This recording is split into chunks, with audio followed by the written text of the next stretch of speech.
स्वः तत्सवितुर्वरेण्यं भर्गो देवस्य धीमहि धियो यो नः प्रचोदयात्। प्रज्ञान 24 में आपका स्वागत है।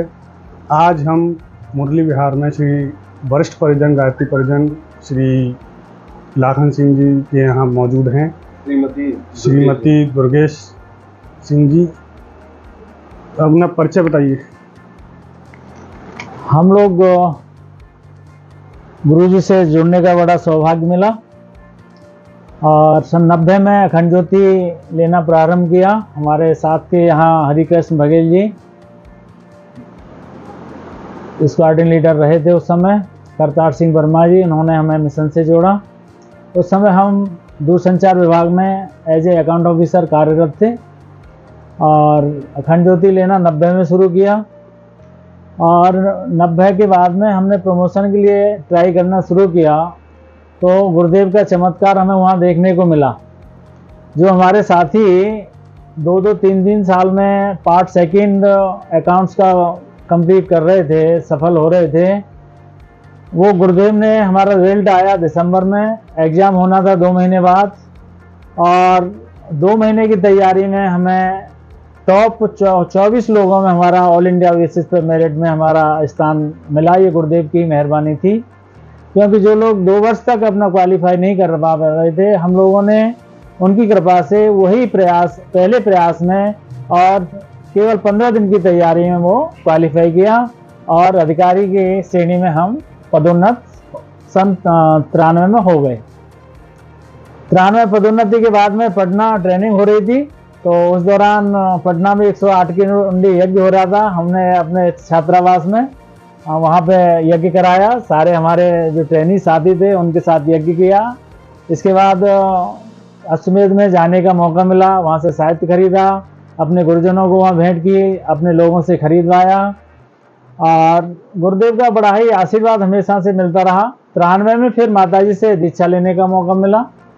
मैं और मेरे साथी थे लाल सिंह, डीजीएम से रिटायर हैं वो भी, तो दोनों ने जाकर माताजी से दीक्षा ली और जीवन में जो परिवर्तन देखने को मिला, निश्चित रूप से ये गुरुदेव का ही चमत्कार है कि आज के कलयुग में भी एक सतयुगी वातावरण परिवार में मिलता है। और जो गुरुदेव ने परिवार नाम दिया गायत्री परिवार को, वो सार्थक इसलिए होता है कि जो भी भाई घर में आता है तो दुर्गेश का स्वभाव होता है कि गुरुजी के बेटे आ रहे हैं, गुरुजी के अंग अब हैं, इनका स्वागत वैसे ही करना है, इनकी आवभगत वैसे ही करनी है, इनका आतिथ्य वैसे ही करना है जैसे अपने सहोदर का, अपने परिवारीजन का, अपने रिश्तेदारों का किया जाता है। ये भाव इनका विशेष रूप से रहता है कि कोई भी भाई घर पे आए तो उनके आदर भाव के बगैर इनको अधूरापन बहुत खलता है। और सभी भाइयों से इनका जो है भाई का ही संबोधन होता है, सभी भाई इनको बहन जी के नाम से ही ज़्यादा मशहूर हैं, जानते हैं। तो गुरुदेव का जो रहा है तो फिर धीरे धीरे जुड़ते गए, अंशदान समयदान गुरुदेव का जो है उसका पूरा करने की भरकस प्रयास करते रहे। और ड्यूटी के समय भी ये होता था कि भाई यज्ञ आ गया तो सुबह जल्दी यज्ञ रख लिया 8 बजे, 1-1.5 घंटे में यज्ञ किया, समय से ड्यूटी पहुंच गए। अखंड ज्योति में मेंबर हमने 150 मेंबर उस समय बनाए थे दूरसंचार विभाग में, तो अखंड ज्योतियाँ लोगों को अधिक से अधिक जोड़ा। धीरे धीरे ट्रांसफर पोस्टिंग मथुरा हो गई, वहाँ भी मेंबर बनाए लोगों को, मथुरा भी कार्य करते रहे। आदरणीय भाई साहब मृत्युंजय से मिलने का वहाँ मौका मिलता था, हर शनिवार को उनको मिलने के लिए जाया करते थे। तो धीरे धीरे इस तरह से क्रम बढ़ता चला गया और इसी प्रकार में प्रमोशन लेते हुए जूनियर अकाउंट ऑफिसर से डीजीएम फाइनेंस के रूप में 31 जनवरी 2019 को मेरठ परिमंडल कार्यालय से हमारी सेवानिवृत्ति हो गई। इसके पश्चात हमने कोई भी कार्य करने की बजाय गुरुदेव के मिशन में ही जुड़ते हुए उनके कार्यों को आगे बढ़ाने का संकल्प लिया और दोनों मिलजुल करके जहाँ भी होता है हमारी बैठकें होती हैं, हम दोनों साथ साथ अधिकतर रहते हैं और जो भी कार्य गुरुदेव द्वारा सौंपा जाता है तो कोशिश होती है, भरसक प्रयत्न रहता है कि उनके आशीर्वाद मिलता रहे, वो कार्य पूर्ण सफलता की ओर बढ़े। यही है हमारा आगरा का जो कार्यकर्ता है, हर कार्यकर्ता हमें आदर भाव से, प्रेम भाव से देखता है, सभी भाइयों का हमें प्यार मिलता है। बहुत बहुत शुभकामनाएं सभी के लिए, बहुत बहुत धन्यवाद। और कोई संस्मरण ऐसा जो गुरुदेव से जुड़ने का रहा हो? अब ये बताएंगे। ट्रांसफर वाला अमलखेड़ा गई थी, वही बता दो। सब करवाले भर्गोगे वश्य धीमहि धियो यो नः प्रचोदयात्। नाम बताना। मैं श्रीमती दुर्गेश सिंह, मुरली बिहार निवासी। मेरा बड़ा परम सौभाग्य रहा गुरुदेव से जुड़ने का, और 90 से जुड़े हम गुरुदेव से। हमें जोड़ने में सबसे बड़ा सौभाग्य हमें जो मिला, तो सबसे बड़ा सहयोग रहा विजयपाल सिंह भाई साहब का, बघेल जी का। विजयपाल बघेल भाई साहब थे और एक पूरन सिंह भाई साहब थे। तो हम अखंड ज्योति जरूर पढ़ते थे, लेकिन हम ज़्यादा जुड़े नहीं थे 90 में। उससे पहले एक दिन दोनों क्वार के महीने में जो नवरात्रि आती है, उससे पहले अमावस के दिन शाम को दोनों लोग आए अपना झोला लेके, श्री पूरन सिंह भाई साहब और विजयपाल सिंह। तो उन्होंने आके मेरे से कहा कि हम आपके यहाँ अनुष्ठान रखेंगे गायत्री का। तो हम इतना नहीं जानते थे कि अनुष्ठान क्या, कैसे, क्या करना है। छोटे छोटे बच्चे थे। तो मैंने कहा भाई साहब उसमें क्या होता है? तो बोले कि जो ये नवरात्रि हैं उनमें हम डेली आपके यहाँ यज्ञ करेंगे, और जप होगा आपके यहाँ सुबह 4 बजे से 4 से 6:30 तक जप रहेगा। फिर उसके बाद यज्ञ करेंगे, पूरे 9 दिन रहेगा। और 9वीं वाले दिन पूर्णाहुति होगी, और बच्चों का जो कन्या पूजन होता है वो होगा। तो मैंने कहा ठीक है भाई साहब, लेकिन तो मैंने अब अभी हम संकल्प लेंगे अमावस की शाम को, रात को 8 बजे करीब। तो मैंने कहा भाई साहब और ये सुबह ले लें, तो आप सुबह ऐसी कोई व्यवस्था कर दो कि सुबह संकल्प ले लेना, क्योंकि उस समय हमारा फर्श कच्चा था। तो मेरा मन था कि जब ऐसा कोई शुभ काम होने जा रहा है तो लिपाई हो जाए पहले, जो कि हमारे यहाँ हिंदू परंपरा ऐसी है कि लिपाई होती है पद्धति में।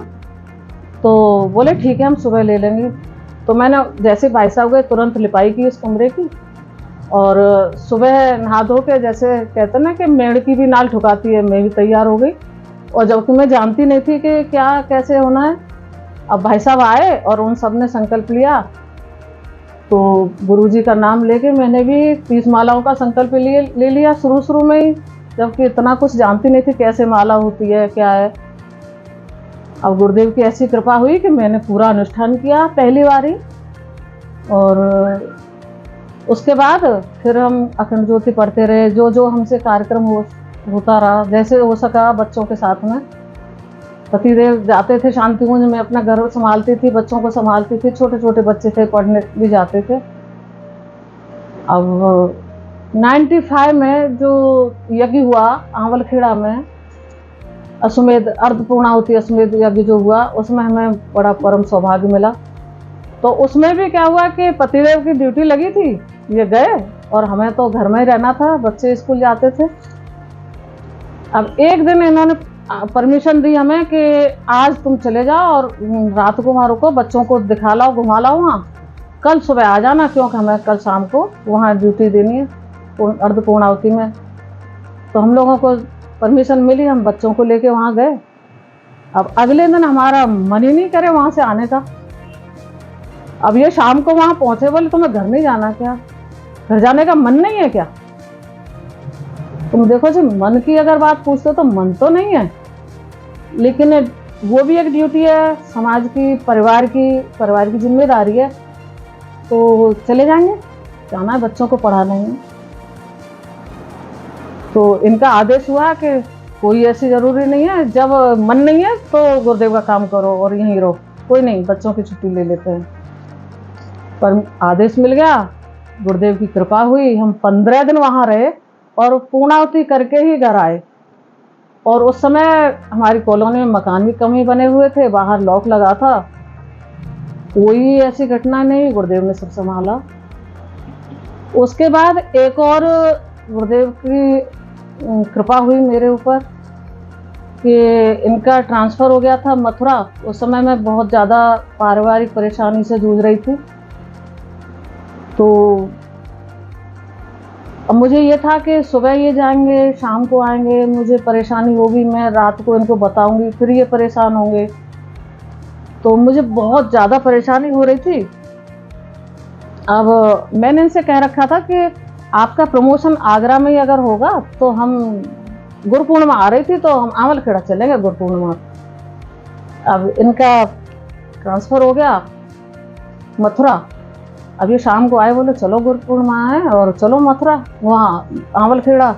मैंने कहा मैं नहीं जा रही आंवलखेड़ा।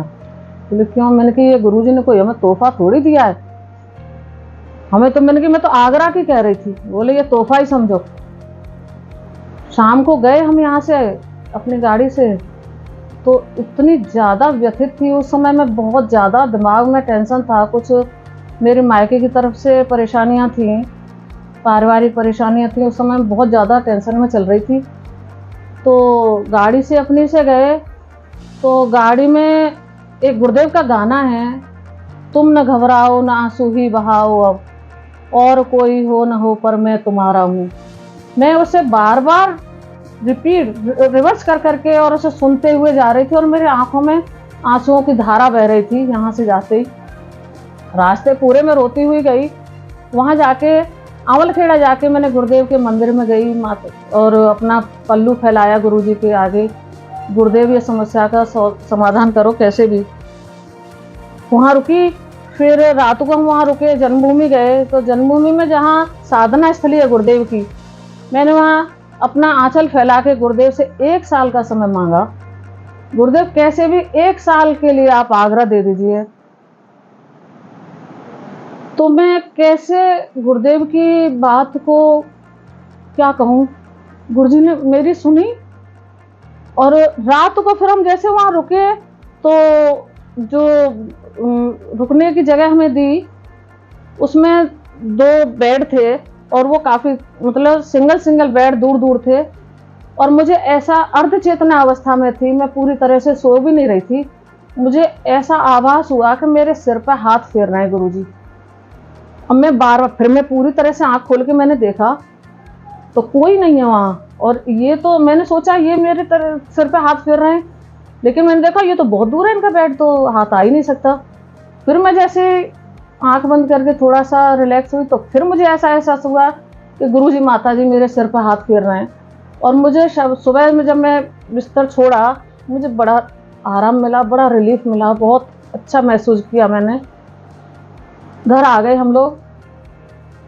तो जो ट्रांसफ़र करते हैं, इनका जो मतलब इनके अधिकारी हैं जो जीएम है, वो जो ट्रांसफ़र करते हैं, उनका फ़ोन इनके पास आया और बोले कि यहाँ आगरा, पहले तो इनसे पूछते रहे कि आगरा के लिए फाइनेंस जो डीजीएम फाइनेंस अकाउंट ऑफिसर, मतलब अकाउंट्स के जो फाइनेंस के थे, कि उनके लिए आगरा में किसको रखा जाए।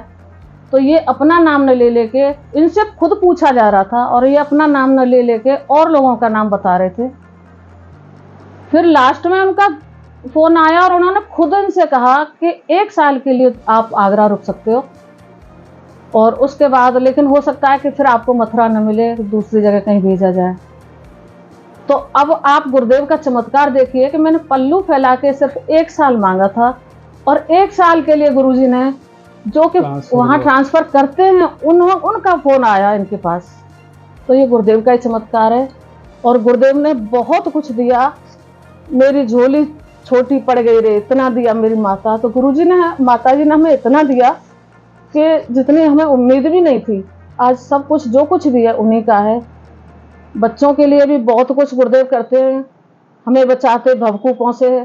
तो बड़े बच्चे के कई एक्सीडेंट हुए, लेकिन बताता है कि मम्मी पता नहीं, उस समय मुझे एक धोती कुर्ता वाले बाबा गोदी में ले लेते हैं। तो बहुत एक्सीडेंटों से बचाया उसे, कई एक्सीडेंट उसके हुए। गुरुदेव का ही चमत्कार है जो कि भवकूपों से हमें बचाते हैं, और उनका आशीर्वाद हमेशा ऐसे ही बना रहे। हम तो कर तो कुछ नहीं पाते, गुरुजी के लिए क्या कर पाते हैं। ओम शांति शांति शांति।